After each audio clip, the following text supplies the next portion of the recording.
به یه چیزی خودت داوطلبانه فکر میکنه اون میشه تخیل. شما هر روز داری تخیل میکنی تو هر زمینه. از همون اول خواب که بیدار میشی داری از کالبد ذهنیت استفاده میکنی. از خواب بیدار میشی، مثلا میخوای بری سر کار، بیدار میشی میگی خب من برم سوار ماشین شم، داری تخیل میکنی، میری سوار ماشین میشی، خب برم اونجا ساعت مثلا 9:30 صبح صبحونه‌مو بخورم، داری تخیل میکنی که چه جوری هم تا صبحونه بخوری. این چیزایی که الان داره واسط هر روز اتفاق میفته، یعنی تو اون فرکانس داری زندگی میکنی که انقدر سرعتش بالای داره واسط اتفاق میفته. ما همش در حال تخیل کردنیم. زمانی که ما به کالبد ذهنیمون دستور میدیم یعنی این میشه تخیل.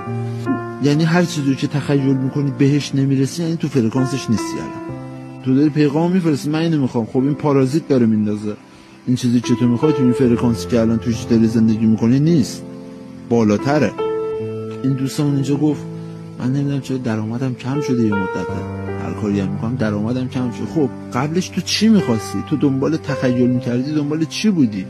حالا این که مثلا به بی پولی خوردی جزئی از جذب تو حساب میشه، اینو باید بکشیش. چرا باید بکشیش؟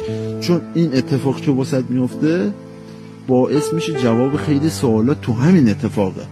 اینو میگیری میری مرحله بعد اینا تو رو میرسونه، هدایتت میکنه به اون فرکانسی که دنبالشی. تو تخیل میکنی تو فرکانسش نیستی، باید اول هم فرکانسش بشی، بعد اینکه هم فرکانسش بشی به دستش میاری. خب این میشه همین قاعده شمس تبریزی، میشه در برابر تغییراتی که خدا واسط رقم زده مقاومت نکنی. یعنی تو تخیل کردی، پیغامت رفته واسه اون، پیغامت خونده، اونه که داره تغییرت میده، تو هم مقاومت نکن، داره اندازه اون چیزی که تخیل کردی میکنه تو رو. در برابر تغییراتی که خداوند برایت رقم زده است مقاومت نکن، حتی اگر زندگیت زیر و رو شود. تو از کجا میدانی که زیر زندگیت بهتر از رویش نباشد؟ قانون جهان هستیه. تخیل تغییر فرکانس و تغییر فرکانس با بها دادن و تغییراتی صورت میگیره. تسلیم بودن یعنی چی؟ تسلیم بودن یعنی در برابر این تغییرات مقاومت نکنی، با ایمانت حرکت کنی، تغییرات رو بپذیری.